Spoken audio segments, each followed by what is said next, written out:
Blessed Self in all adorations. Om Shri Hanumate Namah. Om Shri Hanumate Namah. Om. I'm going to recite to you the original Hanuman Chalisa. It's a prayer and glorification of Lord Hanuman. It was composed in the 16th century by Saint Tulsidas, the composer of Ramayana. This prayer was specially composed and charged with spiritual power for removing any form of fear, for facing most difficult challenges in life,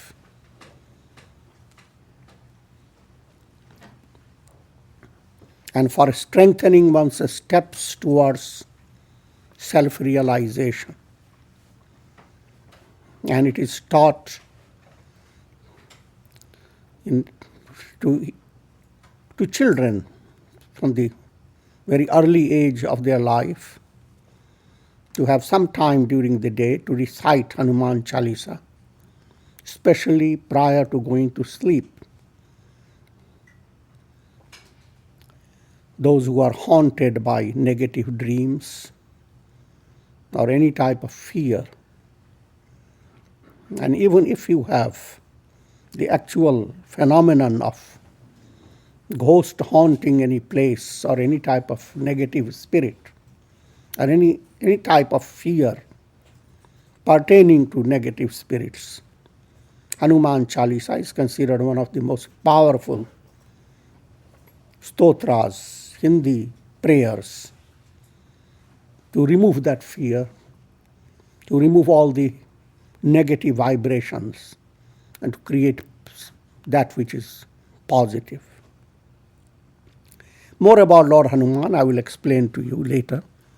Presently I will just give you the entire Hanuman Chalisa in Hindi verse, and then followed by its literal translation. And then I will give you further explanations. Om Shri Guru Charana Saroj Raj Nijman Makuru Sudhari Varanau Raghuvar Vimal Jash Jodayak Phalchari Buddhihin Tanujanike Sumirau Pavan Kumar Bar Buddhi Vidya Dehu Mohi Harahu Kalesh Vikar Jai Hanuman Gyan Gun Sagar Jai Kapish Tihu Lok Ujagar Ramdut Atulita Baladhama Anjani Putra Pavan Sut Nama Mahabir Vikram Bajarangi Kumati Nivara Sumati Ke Sangi Kanchan Varana Viraja Suvesha Kanan Kundal Kunchit Kesha Hatha Vajra Odhvaja Virajay कांधे मूज जनेऊ साजय शंकर सुवन केशरी नंदन तेज प्रताप महाजगबंदन विद्यावान गुणी अति चातुर राम काज करिबे को आतुर प्रभु चरित्र सुनिबे को रसिया राम लखन सीता मन बसिया सूक्ष्म रूप धरि सियहि दिखावा विकट रूप धरि लंक जरावा भीम रूप धरि असुर संहारे रामचंद्र के काज संवारे लाए सजीवन लखन जियाए श्री रघुबीर हरषि उर लाए रघुपति कीन्ही बहुत बड़ाई तुम मम प्रिय भरतहि सम भाई सहस वदन तुम्हरो जस गावें अस कहि श्रीपति कंठ लगावें सनकादिक ब्रह्मादि मुनीषा नारद शारद सहित अहिषा यम कुबेर दिगपाल जहाँते कभी कोविद कही सके कहाँ ते तुम उपकार सुग्रीव वहीं कीन्हा राम मिलाए राजपद दीन्हा तुम्हरो मंत्र विभीषण माना लंकेश्वर भय सब जग जाना जुग सहस्र जो जन पर भानु लील्योताहि मधुर फल जानू, प्रभु मुद्रिका मेली मुख माही, जलधि लांघि गए अचरज नाही, दुर्गम काज जगत के जेते, सुगम अनुग्रह तुम्हारे तेते, राम दुआरे तुम रखवारे, होत न आज्ञा बिनु पैसारे, सब सुख लहै तुम्हारी शरणा, तुम रक्षक काहू को डरना, आपन तेज समारो आपै, तीनों लोक हांकते कांपै, भूत पिशाच निकट नहीं आवे, महावीर जब नाम सुनावे, नाशय रोग हरै सब पीरा, जपत निरंतर हनुमत बीरा, संकट ते हनुमान छुड़ावे, मन क्रम बचन ध्यान जो लावे, सब पर राम तपस्वी राजा, तिनके काज सकल तुम साजा, और मनोरथ जो कोई लावे, सोई अमित जीवन फल पावे, चारों जुग परताप तुम्हारा, है प्रसिद्ध जगत उजियारा, साधु संत के तुम रखवारे, असुर निकंदन राम दुलारे, अष्ट सिद्धि नवनिधि के दाता, असबर दीन जानकी माता, राम रसायन तुम्हारे पासा, सदा रहो रघुपति के दासा, तुम्हारे भजन राम को पावे, जन्म जन्म के दुख बिसरावे, अंत काल रघुबरपुर जाई, जहाँ जन्म हरि भक्त कहाई, और देवता चित्त न धरई, हनुमत से ही सर्व सुख करई, संकट कटय मिटय सब पीरा, जो सुमिरै हनुमत बलबीरा, जय जय जय हनुमान गोसाई, कृपा करहु गुरुदेव की नाई, जो सत बार पाठ कर कोई, छूटहि बंदी महासुख होई, जो यह पढ़ै हनुमान चालीसा, होय सिद्धि साखी गौरीसा, तुलसीदास सदा हरि चेरा, की जय नाथ हृदय मह डेरा, पवन तनय संकट हरन मंगल मूर्ति रूप, राम लखन सीता सहित हृदय बसहु सुरभूप। Om. The English version, Hanuman Chalisa, 40 verses in praise of Lord Hanuman. Having cleansed the mirror of the mind with the dust from the lotus feet of Shri Gurudev, I commence to describe the glory of Lord Rama, which is the giver of the four purposes of life: dharma, ethical; artha, material; kama, vital; moksha, spiritual. Knowing myself to be lacking in wisdom, I invoke Lord Hanuman, the son of wind god. May he give me strength, brightness of intellect and knowledge, and may he free me of all afflictions and impurities. Glory to Lord Hanuman, who is the ocean of wisdom and virtue. Glory to him, who is the illuminer of the three worlds. You are the messenger of Rama, the embodiment of incomparable strength. You are known as the son of Mother Anjana and the son of wind god.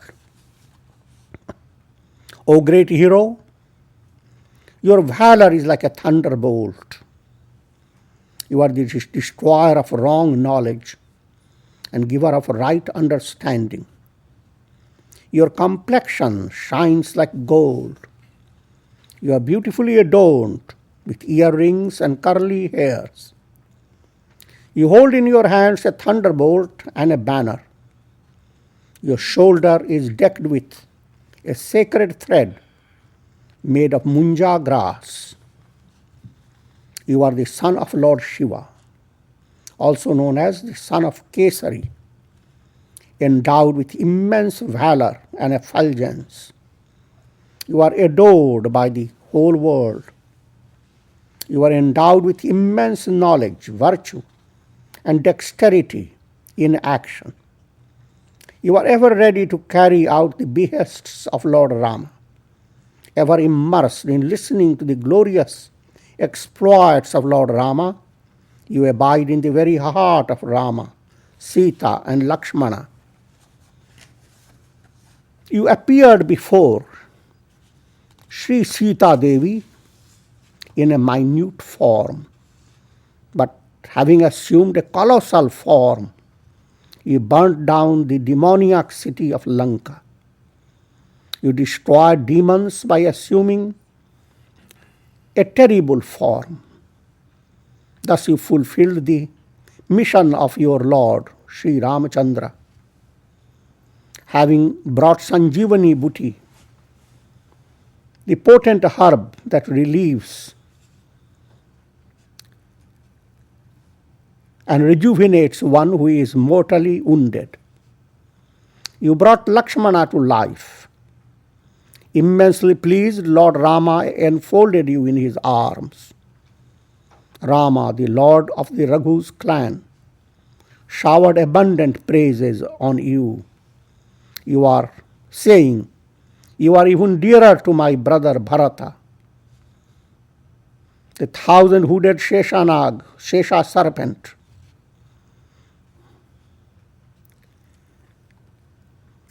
sings of your glory through his 1,000 tongues. Thus saying, Lord Rama enfolded you in his arms. Rishis, sages such as Sanaka and others, Brahma the creator, and the best of Munis, that is saints, Narada, goddess Saraswati, and the lord of serpents, Yama the god of death, Kubera the god of wealth, Dikpalas, the deities presiding over the directions, Vedic scholars and spiritual poets, all of them are unable to express your limitless glory. You did a great good to Sugriva. You made him befriend Rama and thus enabled him to regain his kingdom. Vibhishana followed your counsel, and consequently he became the ruler of Lanka. This is known throughout the world. As a child, imagining the rising sun to be a sweet fruit, you bounded into the sky, traversing a region of thousands of miles to swallow it.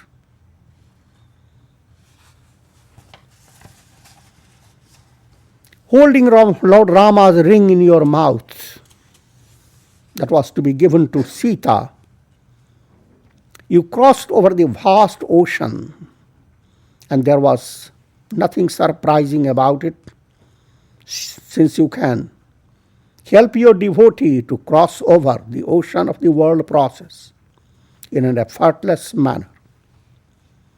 Whatsoever tasks are difficult or apparently impossible of achievement, they become easy of attainment by your gentle grace.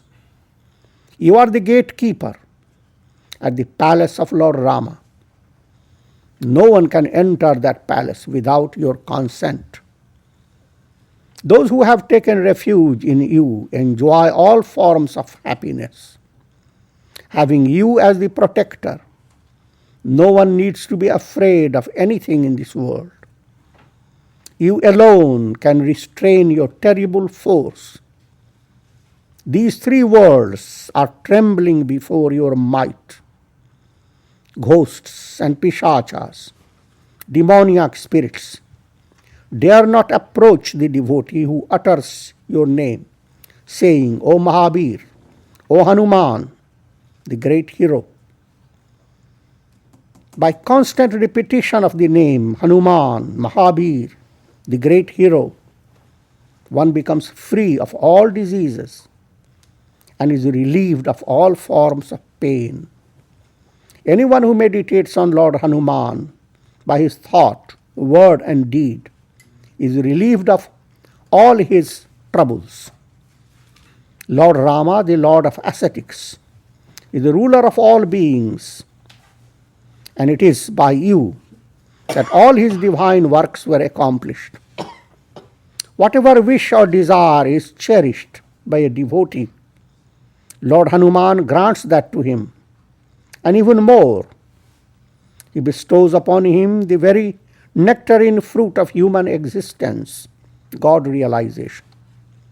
Your valor has been acclaimed throughout the 4 yugas, time cycles. In fact, this whole world is illumined by your glory. You are the protector of saints and sages. You are the destroyer of demons, and you are the beloved devotee of Lord Rama.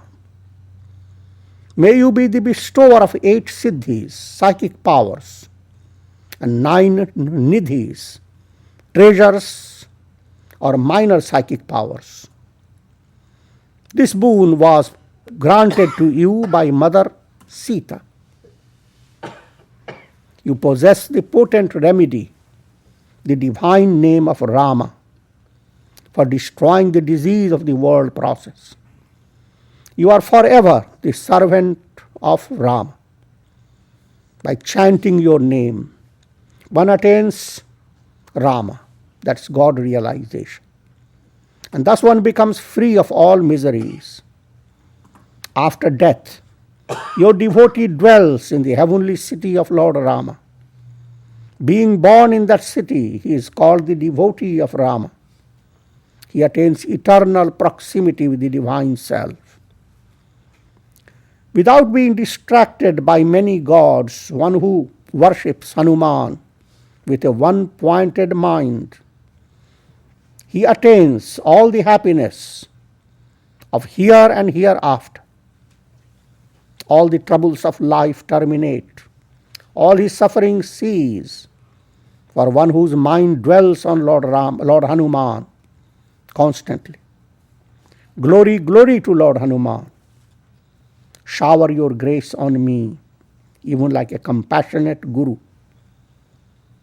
Whoever recites this Hanuman Chalisa 100 times, the 40 verses in praise of Lord Hanuman, he becomes free of all types of bondage and enjoys supreme bliss.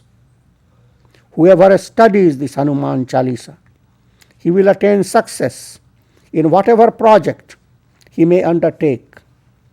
He will attain the highest perfection.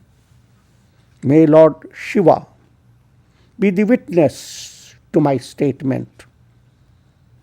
Thus says Saint Tulsidas. Saint Tulsidas says, you are the eternal servant of Lord Rama. May you abide in my heart forever.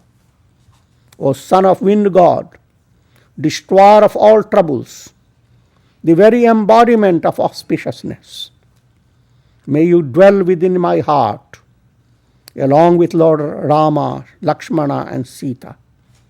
Om Shri Hanumate Namah. Thus ends Hanuman Chalisa. Let me give you further insight.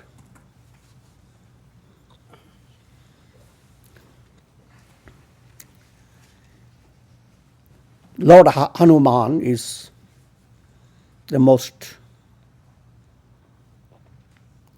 prominent personality,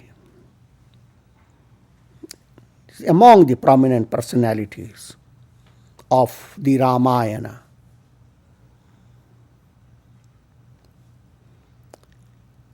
And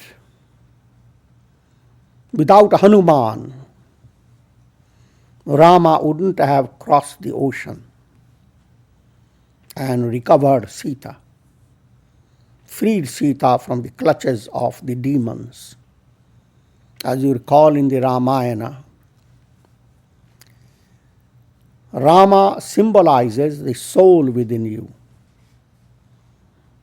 Sita is the intellect, has been kidnapped by demons.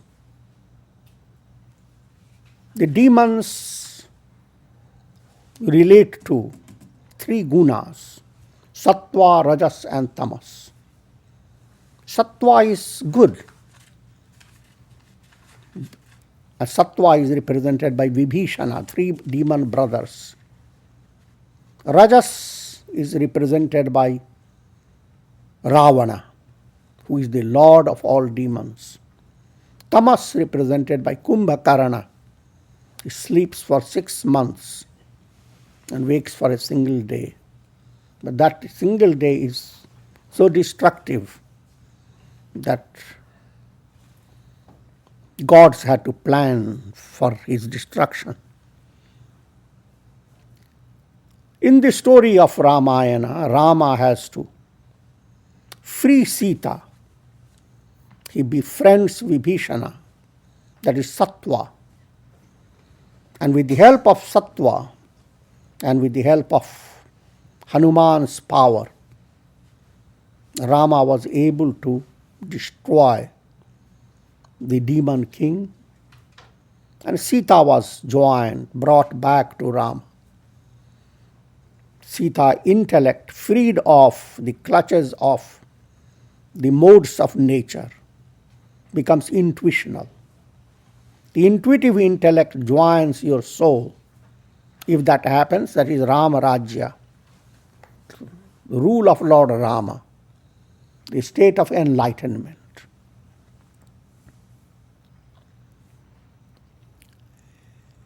In the process of Rama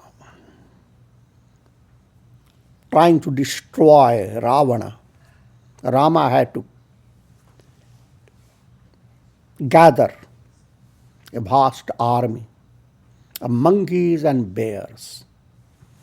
Monkeys and bears are energy operating through the senses and the mind. Senses are always extremely distracted, and mind that is closely related to senses constantly jumps up and down. If you don't believe it, just watch your mind. You started thinking of pumpkin and suddenly it runs to Parliament.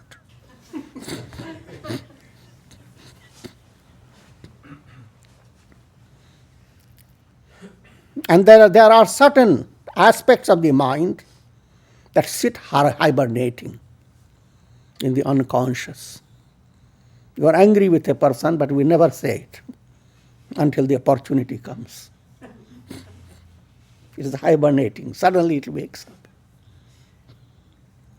Also, it may be positive, something positive within you. You heard some praises of God in satsanga, and you have that positive impression. But it is hibernating. It is not coming to help you. But when suddenly, in certain situation, it comes up.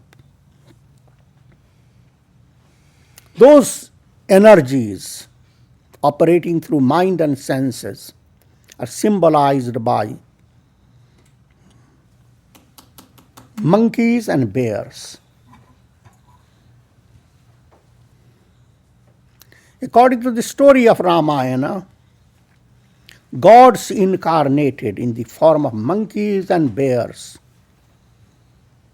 to fulfill the mission of Rama, which was to destroy the demons.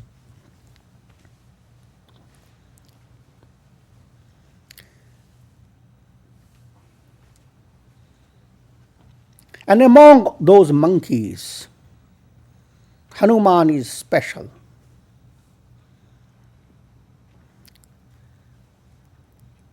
And most unique. Hanuman represents sadhana shakti. Sadhana means spiritual discipline, which is a blend of devotion, wisdom, service of humanity, and meditation. The most vital points in spiritual discipline are 4. Action, called karma yoga. Emotion, that is transformed into spiritual feeling, bhakti yoga. Willpower, which aids mental concentration, dhyana yoga, and reason, purifying the reason, jnana. All these are blended in the personality of Hanuman. He's a monkey, because all this you practice through your mind, but no longer ordinary monkey.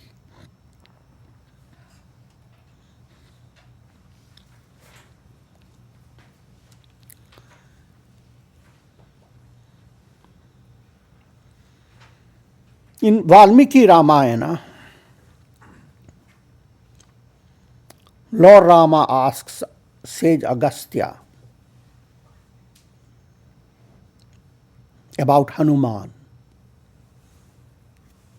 He says that these great virtues abide in Hanuman: courage, skill, strength, tenacity of purpose, experience, energy, power, valor, intelligence, amiability, sweetness of disposition, knowledge of what is fitting and not fitting, steadfastness, skill, courage, and audacity.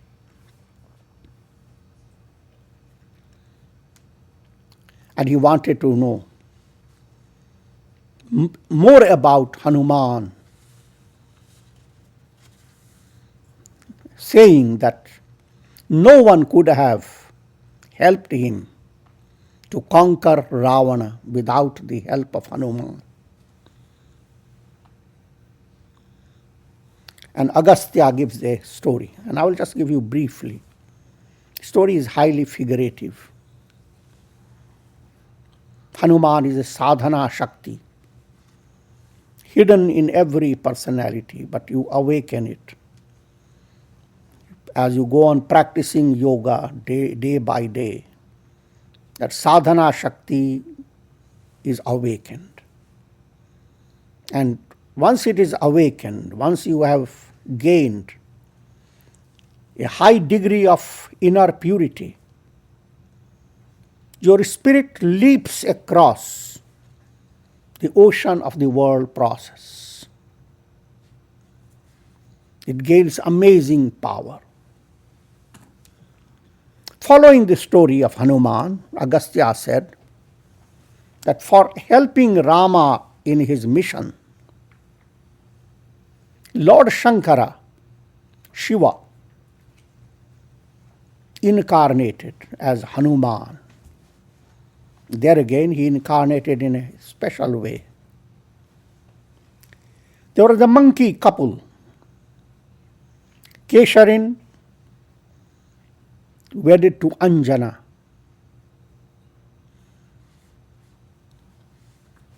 And Hanuman was their son. Anjana gave birth to Hanuman. But by the grace of wind god, always in the ancient stories there is intervention of a divine agent in the process of having a progeny, a son or daughter. God incarnates, or God is instrumental in bringing. Hanuman, wind god, was instrumental. By his grace, Hanuman was born. So he is also known as son of wind god. Wind god is a symbol of cosmic prana,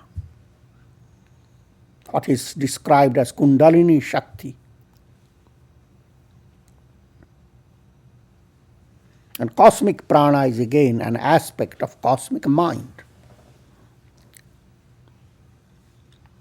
Following this story, Hanuman,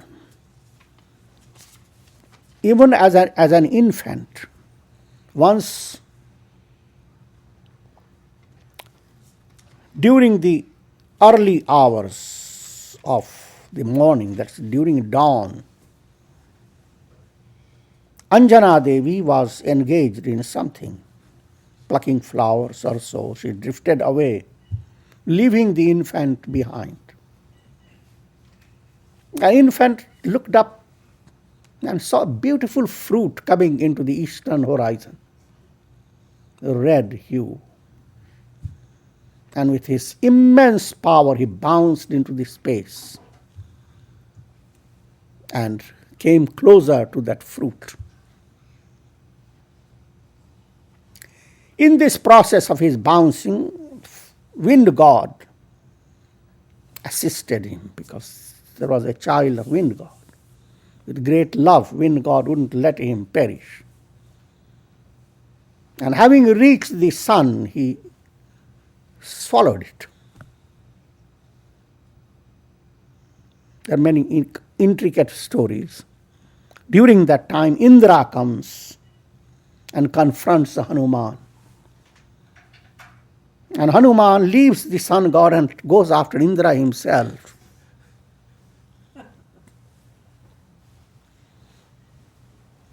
Indra discharges a thunderbolt, and child Hanuman falls. In that fall, his right jaw was broken, and he becomes unconscious. The moment Hanuman became unconscious, wind god was so angry that he stopped his function. All over the world, all living beings just stopped. They can't digest, they can't breathe, they began to suffocate. Even gods began to suffocate. So they rushed to Brahma and started praying that something must be done about it. Brahma, the creator, comes and persuades Indra, rather tries to appease the anger of wind god. He says, bring the child before me. And wind god brings Hanuman. And Brahma touches Hanuman with his nectarine finger. Hanuman is revived. And then Brahma asks all gods to apologize for what they have done. Figuratively. That is, please Hanuman by giving gifts. Enable him to be well equipped for fulfilling the purpose of Rama. And then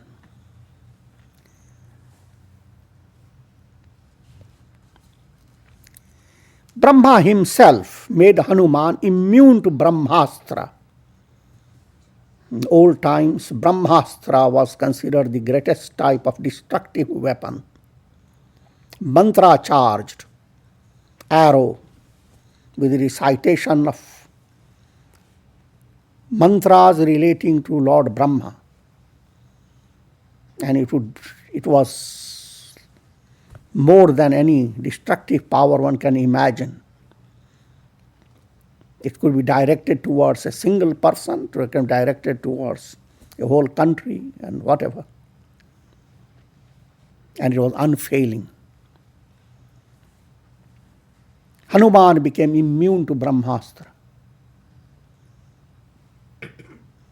Indra gave immunity against thunderbolt. Indra's weapon is thunderbolt. That too is powerful. Sun god gave him a portion of his effulgence. Varuna, the lord of waters, made him free from destructive weapon called Varunapash, a kind of a noose that destroys anyone. Yama, god of death, gave him immunity to diseases and made him free of death. Hanuman is considered immortal. And wherever Lord Rama is praised, Hanuman comes. If that type of praising going on in 1,000 places, Hanuman will be in 1,000 forms. It is a custom before reciting Ramayana, before a group of people, is accustomed to keep a pillow placed empty. No one sits on it. It's invisible presence of Hanuman is there. He must listen. That's his tremendous addiction. No matter where Rama is being praised, he must listen to it and enjoy the praise of Rama. It was Hanuman in the end of the war, and Rama was seated on his throne. The very first day after coronation of Rama, Sita, and all the people were before him, that Sita looked at Rama, asking permission that she would like to offer expression of her love for Hanuman, for all the things he had done. And having received Rama's permission, Sita gave to Hanuman a necklace of most precious pearls and diamonds. Many became jealous, and many began to think it's a big mistake, because monkey doesn't have much appreciation for jewels. And Hanuman accepted it with humility, occupied the place where he was, and everybody's eyes was set on him. Then Hanuman took it from his neck and he started placing his hand over the beads, and then he started cracking it. And each great jewel was cracked, many hearts pounded, because it was such a costly thing to be destroyed. And when it went on, then some people could not bear it. And one person shouted at Hanuman, "Oh Hanuman, you are indeed a monkey. Don't you know how costly these are?" And Hanuman said, "Things of value must have Rama in it. If they don't have Rama in them, to me they are not of value." And the man who complained against him immediately said, "But then why don't you discard your body? Because there is no Rama there." Hanuman said, "How dare you say so?" And he tore open his chest. And from within, Rama shone brighter than he was on the throne.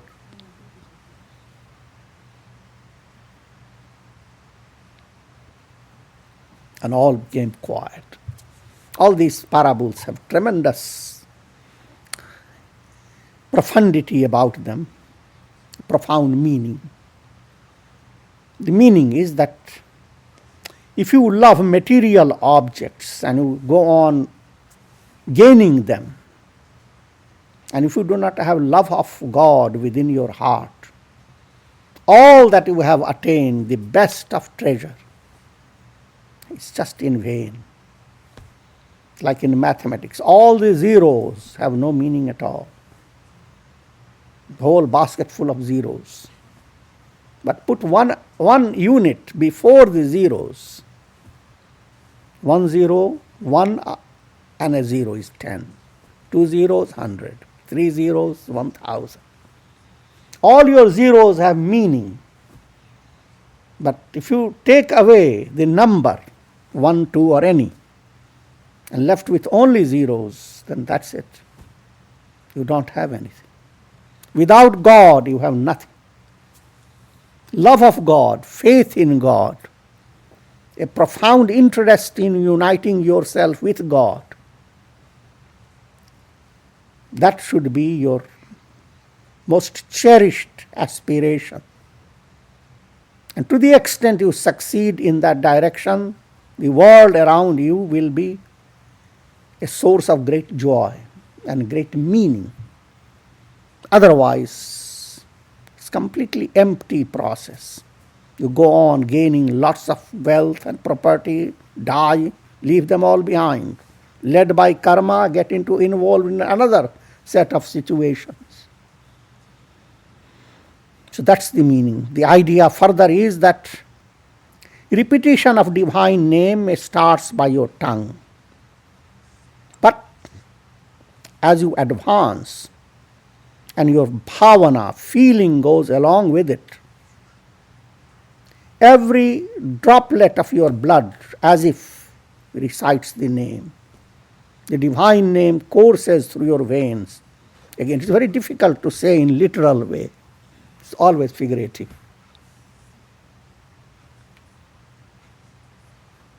Deep within your heart, the japa becomes a perpetual awareness. For simpler understanding, a child always has the japa of mother's name, or just mother, but doesn't have to say in words, mother, mother, mother. But the awareness that mother is protecting me is the perpetual japa of mother. Same way, the awareness that you are backed up by God, that's the perpetual mantra that goes on, that goes into your blood, into your veins, into your astral body, into your mind, into your unconscious. It invades all parts of your body. That's the goal before an aspirant. Coming back to the story of Hanuman, with all that power, Hanuman as a child, as he began to grow up, didn't know how to control that power. Just in fun, he would wreck a whole hermitage and throw things in ashrams, break trees, and sometimes lift up a sage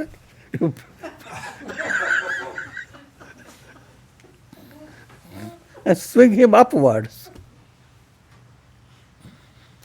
First the sages tolerated him. The one sage could not. Cursed him that you will not remember all this power until you are reminded for the sake of Rama.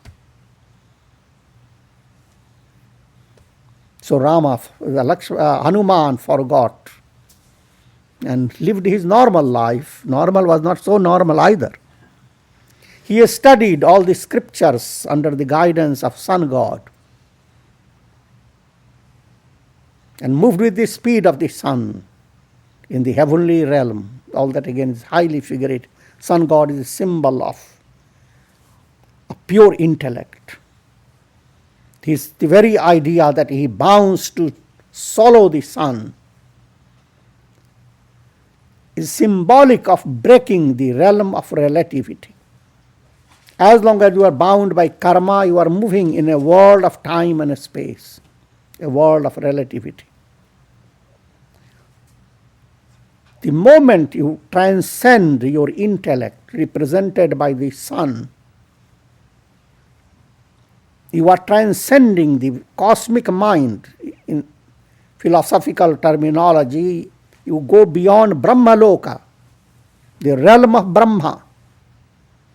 And this is symbolized by Hanuman trying to grab the sun, implying his movement will not allow you to come back into the world of time and space. As far as the sun exercises his power, in that realm you will not come. You go beyond. Because the sun exercises his luminosity in a world of time and space. So that was symbolized by trying to gulp that sun. His falling and his chin broken, symbolism of humility. It's even the Western way of saying, you show your pride by keeping your chin up. That chin is broken.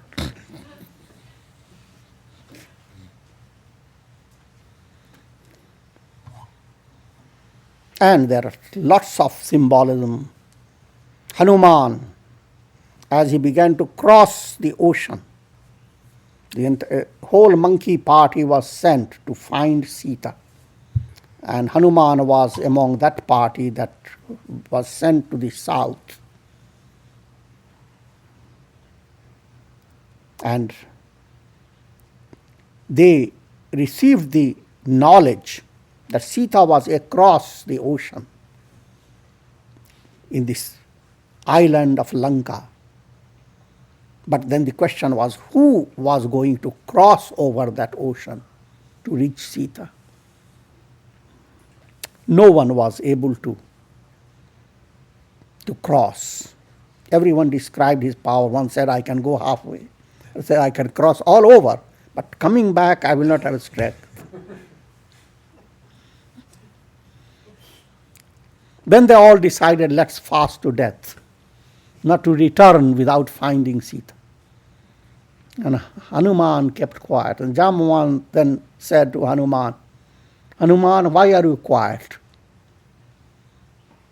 And Hanuman acted as if he didn't know what to do. And Jambavan started reminding him, don't you know, as a child you did that. You have immense power. There is no one here that can accomplish this but you. And Hanuman heard this. Immediately that power was, he recollected his innate power and manifested as a most effulgent, gigantic personality and bounced across the ocean. But while he was bouncing across, different items, different factors were placed before him as symbolic.